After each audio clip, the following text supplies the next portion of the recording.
Magandang umaga po sa bawat isa sa inyo. Welcome back to our 365 Bible verses everyone should know. Maraming salamat po sa sponsor natin ngayong umagang ating katuwang, si Brother Alvin. Maraming salamat sa iyo kapatid at hello sa iyo Emil Nicolas at sa bawat isa sa inyo na sumusubaybay dito sa ating channel. Tutuloy po natin yung ating theme, yung series natin about Encounter God. Na sa tuwing na-enkwentro natin yung Diyos, meron talagang pagbabago, life-changing moments sa ating mga buhay. Gusto mo ba ng bagong direksyon, bagong buhay? You need to encounter God. Now, tingnan po natin yung enkwentro ni Jacob sa ating Diyos. Nakipagbuno siya sa ating Diyos. Now, dito sa mga talatang ito na ating aralin mula rito sa Genesis chapter 32, makita natin dito sa verse 30 na si Jacob, pinangalanan niya yung lugar na yon kung saan siya nakipagbuno sa Diyos na Peniel. Sabi niya rito, nakita ko ang mukha ng Diyos. Yung habang nakikipagbuno siya, kitang-kita niya yung mukha ng Diyos, sobrang lapit. No? Pero sabi niya, buhay pa rin ako. Isipin niyo po, nung si Isaiah, nung nakita niya yung kaluwalhatian ng Diyos, sabi niya, mapapahamak ako. No? Nakakaawa ako, mapapahamak, nakita ko yung Diyos. Kasi wala pong pwedeng makakita sa Diyos, tapos mabubuhay pa. No? So, ito si Jacob, nakita yung mukha ng Diyos, pero buhay pa rin siya. And I believe yung nakita niya, yung mukha ng Panginoong Jesucristo, yung Diyos na nagkatawan tao, itinago yung kaluwalhatian ng pagka-Diyos. Kaya nakita niya yung mukha ng Diyos, pero buhay pa rin siya. No? Na yung talata po natin, yung verse 29 po, actually verse 27 hanggang 29. So, ito po ang sinasabi. Yung tao na nakikipagbuno sa kanya, tinatanong, "What is your name?" Jacob, he answered. Then the man said, "Your name will no longer be Jacob, but Israel, because you have struggled with God and with humans and have overcome." So sa Tagalog po, nagtanong ang tao sa kanya, "Anong pangalan mo?" Sumagot siya, "Jacob." Naalala niyo po yung verse 26 nito? Nakikipagbuno si Jacob sa Diyos. Tapos sabi niya, "Hindi kita bibitawan hanggat hindi mo ako pinagpapala." Kaya dito sa verse 27, yun yung tanong ng Diyos sa kanya, nung tao. Sabi niya, "Anong pangalan mo?" Kasi pagpapalain na siya. "Anong pangalan mo?" Sumagot siya, "Jacob." Sinabi ng tao, "Simula ngayon, hindi na Jacob ang pangalan mo, kundi Israel." Pinalitan yung pangalan niya. Israel ka na ngayon, na dahil nakipagbuno ka sa Diyos at sa mga tao at ikaw ay nagtagumpay. Nagtanong din si Jacob sa kanya, "Sabihin mo rin sa akin ang pangalan mo." Pero sumagot ang tao, "Huwag mo nang itanong ang pangalan ko." Pagkatapos, binasbasan si Jacob. Now, para po mas maintindihan natin ito ng malaliman, no?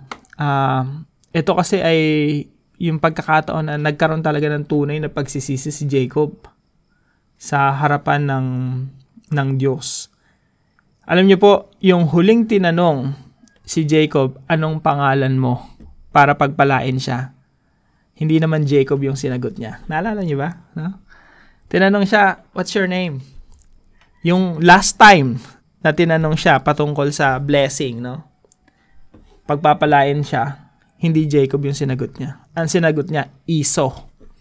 Na yung kapatid niya po, si Esau, siya po yung panganay, si Jacob po yung bunso. By the way, si Jacob, ang ibig sabihin ng Yaakov ay hill grabber. Yung firstborn kasi si Esau, siya yung tagapagmana ni Isaac. Ito, lumalabas na siya yung gusto niyang maging tagapagmana. Okay? Kaya nung pagkapanganak niya pa lang, baby pa lang sila, kambal sila halos sabay silang pinanganak. Hawak-hawak ni Jacob yung sakong ni Esau. Ang tawag doon, hill grabber. Hawak-hawak niya. Parang gusto niya na siya sana yung unang lumabas. Para siya yung panganay, siya yung tagapagmana. Pero ang lumabas etong unang lumabas si Esau. So, intention niya talaga ni Jacob na kunin yung birthright ni Esau. Kaya nung may edad na sila, mamamatay na yung tatay nila si Isaac. Eto na, hinihingi ni Jacob yung pagpapala ni Isaac. Yung blessing. Ngayon, tinanong siya ni Isaac. Ang sabi niya, "Sino ka?" Kasi malabo na yung mata Tsaka nakita niyo yung yung pagkabalbon dito. Buhok ng yan, yung kambing or buhok ng hayop na para maging balbon siya kasi balbon si eto si Iso. So nagpanggap siyang si Iso. Kaya tinanong siya ni Isaac, hinihingi niya yung pagpapala ni Isaac. Sabi niya, sino ka? Ang sabi ni Jacob, I'm Iso, your firstborn. Iso, your firstborn. Deceiver, manloloko. Talagang niloko niya yung tatay niya. Tapos nagalit yung kapatid niya. Kasi yung binitawan ni Isaac yung blessing, hindi niya na pwedeng bawiin. Kaya yung story natin kahapon, pinatakas nila si Jacob mula Beersheba patungo sa Haran. Diyan siya yumaman, nagkaroon siya ng mga alipin, tagapagsilbi, asawa, mga anak, hanggang sa bumalik siya rito. Tapos dito sa lugar na ito, nung sasalubungin na siya ni Iso, diyan siya nakipagbuno sa Diyos. At yung Diyos, nakausap niya, tinanong siya uli. Hinihingi niya yung pagpapala Sabi niya, hindi kita bibitawan hanggat di mo ako pagpapalain. Kaya dito sa mga talata na to, bumalik yung nag-flashback lahat Gusto mo ba ng blessing, Jacob? Anong pangalan mo? Gusto mo ba ng blessing? Remember yung last time na hiningi mo yung blessing sa tatay mo? Hindi naman Jacob yung sinabi mo. Sabi mo, Iso. Kaya ito, flashback lahat. Anong pangalan mo? You want blessing? What's your name? Sumagot siya, Jacob. Deceiver. Heel grabber. Manloloko. Ako si Jacob. So, yung unang teaching po natin ngayong umaga, encountering God means seeing your true self. Pag na-enkwentro mo yung Diyos, makikita mo talaga yung iyong totoong pagkatao. I'm a sinner. Kaya kailangan natin, yung enkwentro natin sa Diyos, makikita mo yung liwanag, kaluwalhatian, yung liwanag ng Diyos, makikita natin yung kapangitan, yung kasalanan natin. Kapag yung buhay natin, inilagay natin sa liwanag, kitang-kita yung kamalian natin na dapat nating pagsisihan. Mga ginagawa nating mga kasalanan na dapat nating pagsisihan. Kailangan bumalik tayo sa totoo nating pagkatao. We are sinners, makasalanan. Diyan nagsisimula yung ating Christian life. At yung mga matagal ng Kristiyano, diyan din kayo nagsimula. Diyan tayo lahat nagsimula. Yung inamin natin sa sarili natin sa Panginoon, Lord, I'm sorry, nagkasala ako. I am Russell, yung totoong makasalanan. So encountering God means seeing your true self. At the same time, encountering God means finding your new self. Natatagpuan mo yung bago mong pagkatao, bago mong identity, and this time, it's no longer Russell, but the person, Russell in Christ. Bagong identity na matatagpuan natin sa ating Panginoong Jesucristo. Bagong pagkatao na matatagpuan natin.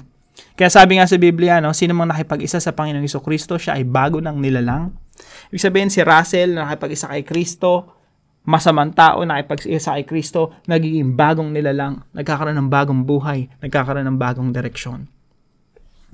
Kaya, sabi rito sa verse 28, sinabi ng tao, simula ngayon, hindi na Yaakov ang pangalan mo, kundi Israel. Israel na yung pangalan mo. Dahil nakipagbuno ka sa Diyos at sa mga tao, at ikaw ay nagtagumpay. Now, mahabang talakayan po ito, maganda nga interpret to Christologically, pero that's for another post. So, dito pinalitan yung pangalan niya from Jacob to Israel. At yung Israel na yan, si Jacob, pinangalan ng Israel, nagkaroon ng 12 anak, 12 tribo, at yung bansa na nagmula sa 12 tribo, yun ay tinatawag na bansang Israel. Kaya pag pumunta ka ngayon, dito sa lugar na ito ay Google Map, ang tawag dito sa lugar na to, Israel. Ganon katindi ang talata na yan.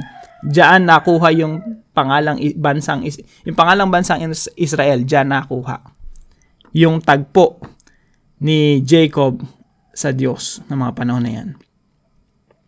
So, si Jacob po, binigyan siya ng bagong pangalan, bagong identity. Ganon din po sa atin, kapag nakatagpo mo ang Diyos, nakilala mo ang Panginoong Jesucristo na namatay para sa iyo, muling nabuhay para bigyan ka ng bagong buhay. Sa panahon na isuko mo yung sarili, inamin mo na ikaw ay nagkasala, at sinuko mo yung sarili sa ilalim ng pagkapanginoon ni Kristo, magkakaroon ka ng bagong pagkatao. Magkakaroon ka ng bagong buhay. Magkakaroon ka ng bagong direksyon. Magkakaroon ka ng bagong layunin. Magkakaroon ka ng bagong puso na tumitibok para sa ating Diyos. You will be a new creation. You will have a new identity. And that identity is your new self in Christ. Bagong pagkatao kay Kristo. So, encountering God means finding your new self. And number 3 po, encountering God means receiving God's favor and blessings. Paano po natanggap ni Jacob yung blessing na hinihingi niya sa Diyos, dun sa Diyos na nag-anyong tao ng mga panahon na yon? Sa pamagitan po ng pag-amin ng kanyang sarili. What is your name? My name is Jacob. Yung totoong makasalanan. Sa pagkakataon na yon, binigyan siya ng bagong identity at ibinuo sa kanya yung pagpapala. Yung favor, blessing ng Diyos. Kaya sabi rito sa bandang huli, tinatanong ni Jacob yung pangalan nung tao, hindi siya sinagot. And there's a reason for that, no? That's for another post. Pero sumagot yung tao, sabi niya, wag mo na itanong yung pangalan ko. Pagkatapos, binasbasan niya si Jacob noong mga panahon na yon. Noong mga panahon na yun, tinanggap niya yung blessing. Blessing ng firstborn. Tinanggap niya yung blessing ng Diyos. So sa atin rin po, no? When we are true repentant, totoong nagsisisi talaga sa ating mga kasalanan, tumalikod sa ating mga kasalanan, lumapit sa Panginoong Jesucristo, that's the time we will receive God's favor and blessings. Kasi lahat po ng blessings ng Diyos, dumadaloy mula sa krus ng Panginoong Jesucristo patungo sa atin. All spiritual blessings, even the whole of creation, yung kagandahan ng buong nilikha, yung redemption, dumadaloy mula sa krus ng Panginoong Jesucristo patungo sa atin. Encountering God means receiving God's favor and blessings. Gusto mo ba ng pabor ng Diyos, pagpapala ng Diyos? Hindi mo makakamtan yun sa iyong sarili. Makakamtan mo yun mula sa Panginoong Jesucristo. Now, application po natin, bilang application natin sa mga talatang ito. Number 1, let's come to God admitting your true self. Lumapit tayo sa Diyos. Aminin natin kung sino talaga tayo. Aminin natin, just as we are, sinner, makasalanang tao. Lumapit tayo sa Diyos at hindi niya tayo tataboy. Kahit gaano ka makasalanan, kahit gaano pa tayo makasalanan, hindi tayo tataboy kung lalapit tayo na may pagpapakumbaba sa ating Diyos. Pangalawa po, let's embrace our new identity in Christ. Yakapin natin yung katotohanan na meron na tayong bagong buhay sa ating Panginoong Jesucristo, bagong direksyon, bagong puso. Iba na yung minamahal natin, si Lord na yung pinakauna na minamahal natin. Embrace your new identity in Christ. And number 3 po, let's wrestle with God and receive God's favor and blessings. Sabihin natin muli sa Diyos, Lord, sa pamamagitan ng panalangin na huwag nating bibitawan ng Panginoon, huwag tayong susuko. Huwag tayong susuko sa pagtitiwala sa Kanya.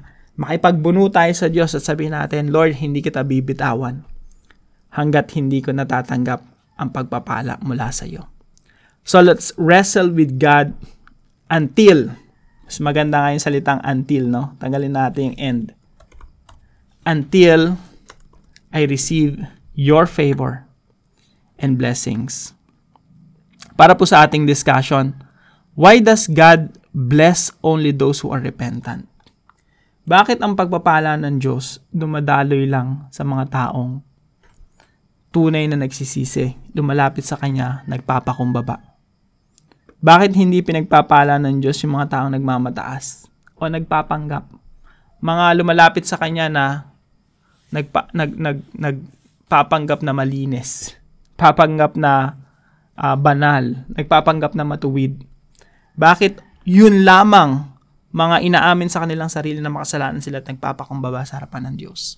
Bakit sila lamang ang tumatanggap ng biyaya ng Diyos, ng pagpapala ng Diyos, lalong-lalo na ang pagpapala ng kaligtasan?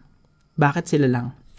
So, sagutin po natin ito. Why does God bless only those who are repentant? Especially blessing of salvation. Para po sa ating panalangin, kausapin natin si Lord mamaya, masinsina, no? Makipagbuno tayo sa Kanya, yakapin natin siya, parang nakikipag-wrestling tayo sa Diyos. Sabihin natin sa Kanya, Father, I come to you sinner as I am. I acknowledge my true self. I repent of my sins. Lahat po ng mga kasalanan ko, Lord God, kasalanan ko yan, responsable ko dyan. I'm sorry, Lord. Please change me. Give me a new identity. Give me a new heart. Give me a new life with a new direction. I want your blessings and favor upon my life. This I pray in Jesus' name. Kasapin po natin si Lord mamaya. Sama po natin ito sa ating mga panalangin. At kung may natutunan po kayo sa devotion natin na ito, ipaalam niyo po sa comment section below. And please share this devotion to your family and friends. God bless you po. Pagpalain kayo ng ating Panginoon. See you po tomorrow, 5 a.m. dito sa ating daily devotion.